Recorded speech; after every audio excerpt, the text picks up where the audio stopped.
सर्वेभ्यो नमो नमः। नमस्कार, स्वागत है आपका सरल संस्कृत सुगम संस्कृत में और मैं हूं प्रतिभा दीक्षित।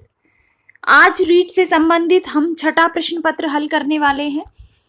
अभी तक हम 5 पेपर सॉल्व कर चुके हैं, तो आशा है आप वीडियोस देख रहे होंगे।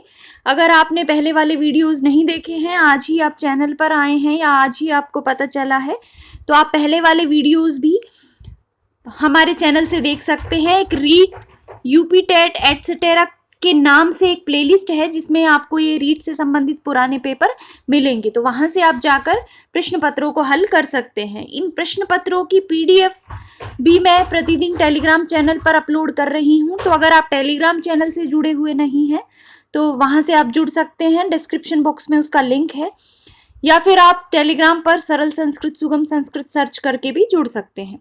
तो आइए आज का ये प्रश्न पत्र हल करते हैं। अधोलिखितं गद्यांशं पठित्वा प्रथमतः पंचपर्यन्त प्रश्नः उत्तरणीयः। समयः अन्येषां वस्तूनाम् अपेक्षया अधिकः महत्वपूर्णं मूल्यवान् च वर्तते। अन्यानि वस्तूनि विनष्टानि पुनरपि लब्धुं शक्यन्ते, परं समयो विनष्टो न केनापि उपायेन पुनः परावर्तयितुं शक्यते। समय सारी अन्य वस्तुओं की अपेक्षा अधिक महत्वपूर्ण और मूल्यवान है, क्योंकि अन्य वस्तुएं तो नष्ट हो जाने पर पुनः उनको प्राप्त किया जा सकता है, लेकिन अगर समय नष्ट हो जाए तो फिर किसी भी उपाय से उसको पुनः लौटाया नहीं जा सकता। जनाः द्विधा समयस्य दुरुपयोगं कुर्वन्ति।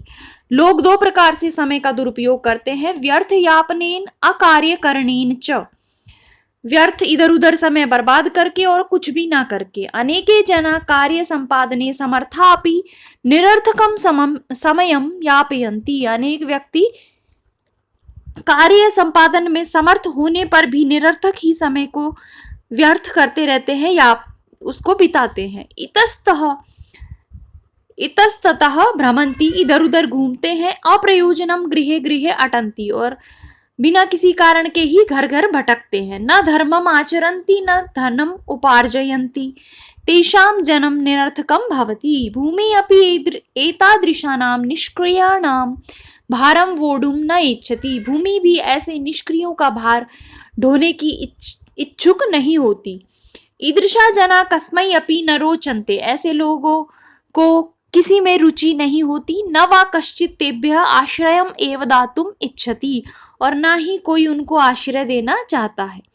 अतः अस्माभिः आलस्यं विहाय सर्वदा एव समयस्य सदुपयोगः कर्तव्यः। इसलिए हमें सदैव समय का सदुपयोग करना चाहिए, आलस्य को छोड़ देना चाहिए। पहला प्रश्न है, परावर्तयितुम् इत्यत्र उपयुक्त प्रकृति प्रत्यय चिनुत। क्या प्रकृति और प्रत्यय है यहाँ पर? पर पूर्वक और आंग पूर्वक वृत्त धातु से तुमुन प्रत्यय। परा प्लस आवर्त प्लस तुमुन, परा प्लस वृत्त प्लस तुमुन, या परा प्लस वर्त्य प्लस तुमुन। तो यहां पर हो जाएगा परा पूर्वक वृत्त धातु से तुमुन प्रत्यय जब होता है तो पद बनता है परावर्तयितुम्। दूसरा प्रश्न है, कसमई इत्यत्र का विभक्ति। कसमई पद में कौन सी विभक्ति है? तो तृतीया, चतुर्थी, पंचमी या सप्तमी। तो कसमई में हो जाएगी चतुर्थी विभक्ति। तीसरा प्रश्न है, अतः अस्माभिः आलस्यं विहाय सर्वदैव समयस्य सदुपयोगः कर्तव्यः। इत्यस्मिन् वाक्ये कति अव्यय पदानि। इस वाक्य में कितने अव्यय पद हैं? तो एक तो यहाँ पर अव्यय हो जाएगा अतः, दूसरा अव्यय यहाँ पर हो जाएगा विहाय, क्योंकि ल्यप प्रत्यांत पद जो होते हैं वो भी अव्यय ही होते हैं। इनके रूप किसी भी विभक्ति वचन के अनुसार नहीं चलते। विहाय पद हमेशा विहाय ही होगा, चाहे वो स्त्रीलिंग के साथ हो, नपुंसक लिंग के साथ हो या किसी भी लिंग के साथ हो। तो एक हो जाएगा ये, दूसरा ये, और तीसरा सर्वदा, और चौथा हो जाएगा एव। तो कितने यहाँ पर अव्यय पद हैं? यहाँ पर हैं 4। यहाँ पर होगा ऑप्शन नंबर 2। चौथा प्रश्न है, निरर्थकम इत्यस्मिन् पदे कः समासः। निरर्थकम पद में कौन सा समास है? तो आपने पढ़ा होगा कि अभाव के अर्थ में निरव्यय का पदों के साथ समास होता है, तो अर्थानाम अभावः, इस अर्थ में निरर्थकम पद बनता है, तो यहाँ पर हो जाएगा अव्ययी भाव समास। 5वां प्रश्न है वोढुम इत्यत्र मूल धातु कह। वोढुम पद में मूल धातु क्या है? वोड, वोह, वह या वड। तो यहाँ पर मूल धातु है वह। वह से जब तुमुन प्रत्यय होता है तो यहाँ पर पद बनता है वोढुम। तो ऑप्शन नंबर स यहाँ पर सही होगा। आगे है निम्नलिखितम पद्यांशम समुचितम पठित्वा षट्तः 10 पर्यंत प्रश्ना समाधेया। पद्यांश है न चोरहार्यम न च राजहार्यम न भातृभाज्यम न च भारकारी व्ययी कृते वर्धते एव नित्यम विद्याधनम सर्वधनम प्रधानम। उपर्युक्त पद्यांशे कह छंद। इस पद्यांश में कौन सा छंद है? तो आप यहाँ पर गणना कीजिए और देखिए कि 11 वर्ण है। 1 2 3 4 5 6 7 8 9 10 11। अब उसके पश्चात हम देखेंगे गण व्यवस्था। तो प्रत्येक पाद में जो प्रथम गण है वो जगण है। तो जगण किस में होता है? पूर्व में उपेंद्र वज्रा में। तो यहाँ पर कौन सा छंद हो जाएगा? उपेंद्र वज्रा छंद। 7वां प्रश्न है उपर्युक्त पद्यांशे कह अलंकार।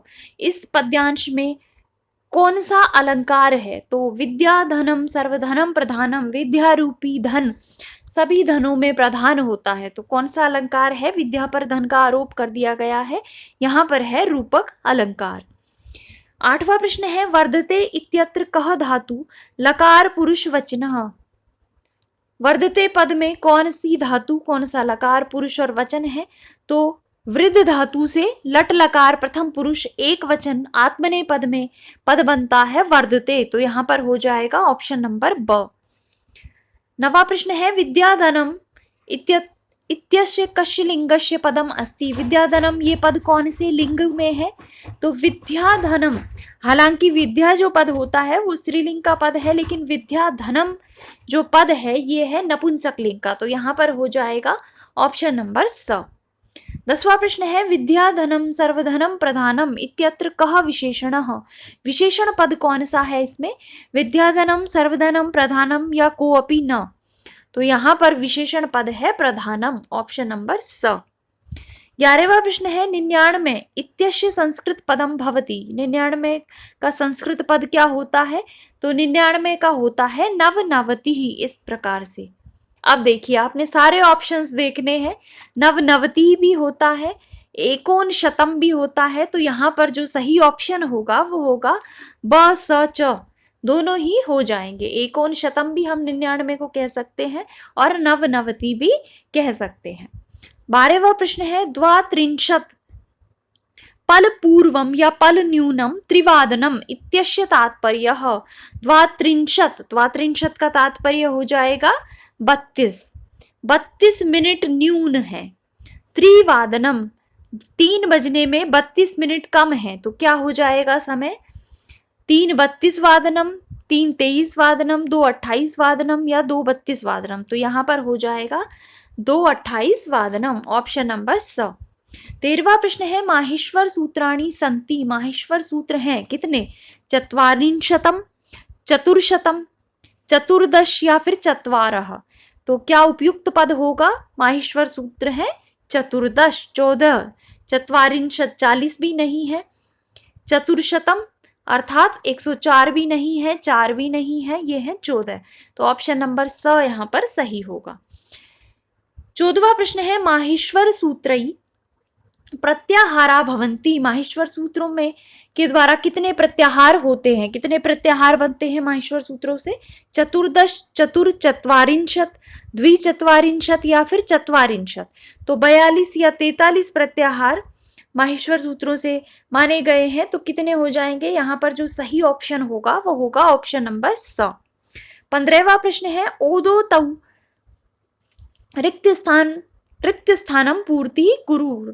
क्या होगा? ओष्ठौ, कंठतालु, कंठोष्टम या दंतोष्टम। तो होता है ओदुतौ कंठोष्टम, वकारस्य दंतोष्टम।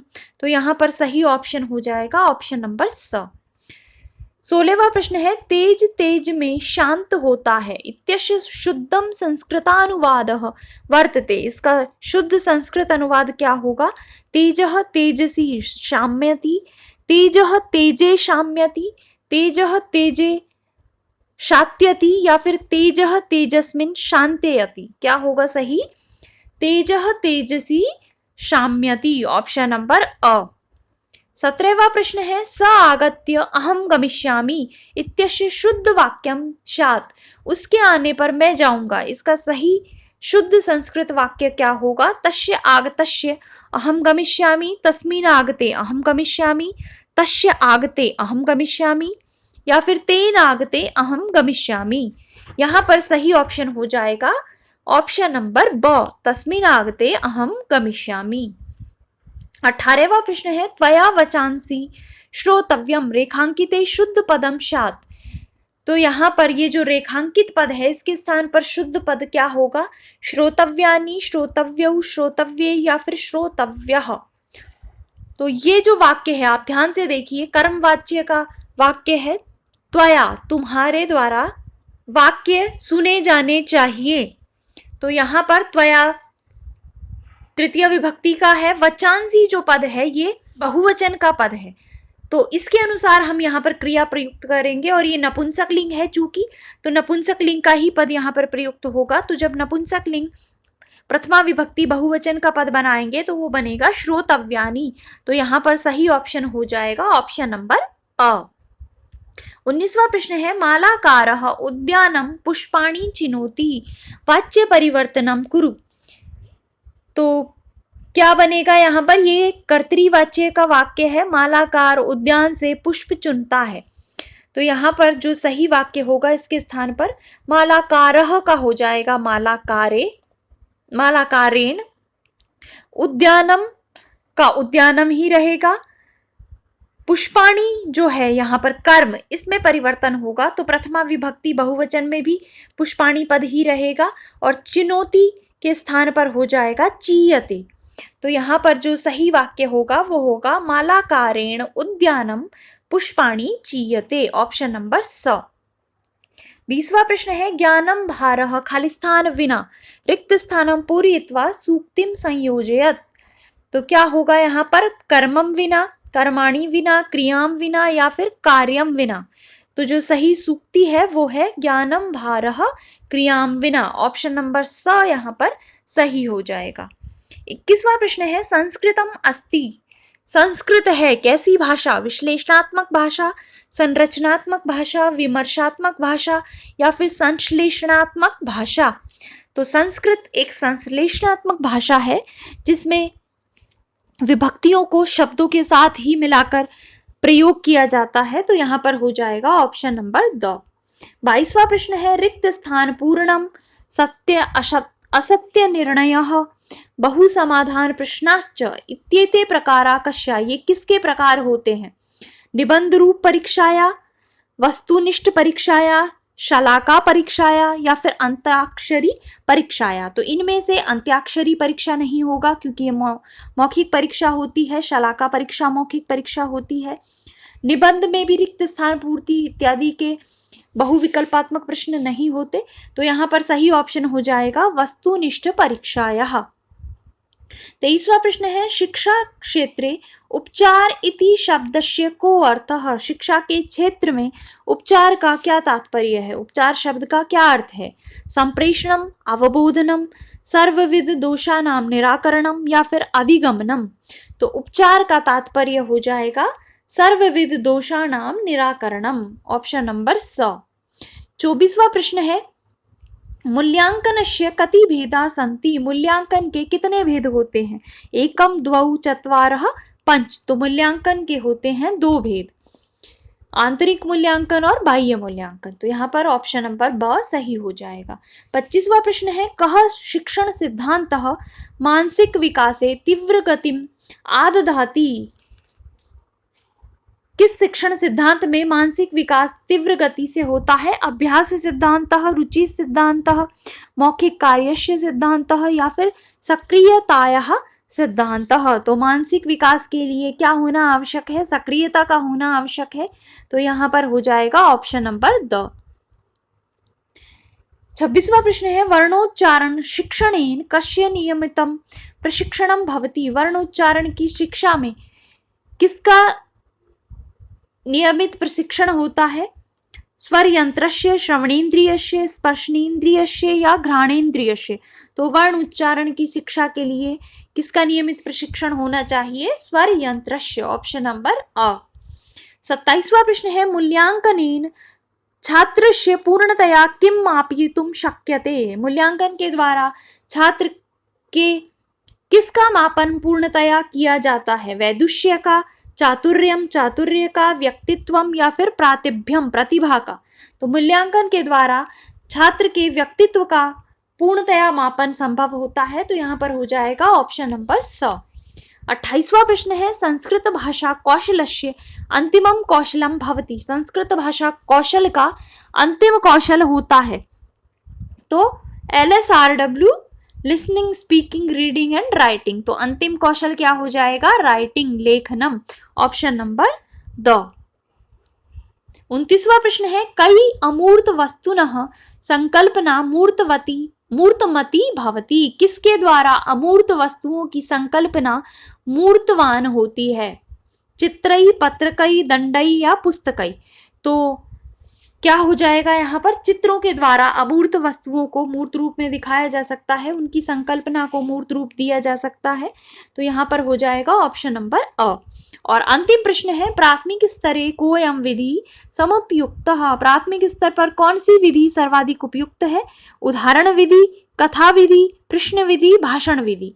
तो प्राथमिक स्तर पर कथा विधि के द्वारा बच्चों की रुचि को जागृत करते हुए सरल तरीके से उनको पढ़ाया जा सकता है। तो यहाँ पर जो होगा सही उत्तर वो हो जाएगा ऑप्शन नंबर ब। तो ये 30 प्रश्न हैं। इसी तरीके के प्रश्न आपको देखने को मिलेंगे परीक्षा में। तो आपको ये प्रश्न कैसे लगे आप कमेंट करके अवश्य बताइएगा। इसके अतिरिक्त अगर आपके कोई सुझाव हैं तो वो भी आप कमेंट कर सकते हैं। अगर आपको कोई डाउट है तो वो भी आप लिख सकते हैं। मैं यथासंभव आपके हर डाउट को सॉल्व करने का प्रयास करती हूँ। तो इस वीडियो को आज यहीं पे समाप्त करते हैं। अगर आपको ये पसंद आया है तो जाने से पहले इसे लाइक अवश्य कर दें। अपने मित्रों के साथ भी इसे अधिक से अधिक शेयर करें। और अगर आपने अभी तक चैनल को सब्सक्राइब नहीं किया है तो चैनल को सब्सक्राइब कर लें और बेल आइकन को भी प्रेस कर दें, जिससे आगे आने वाली वीडियोस के नोटिफिकेशंस आपको मिल सके। तो मिलेंगे नेक्स्ट वीडियो में। धन्यवाद।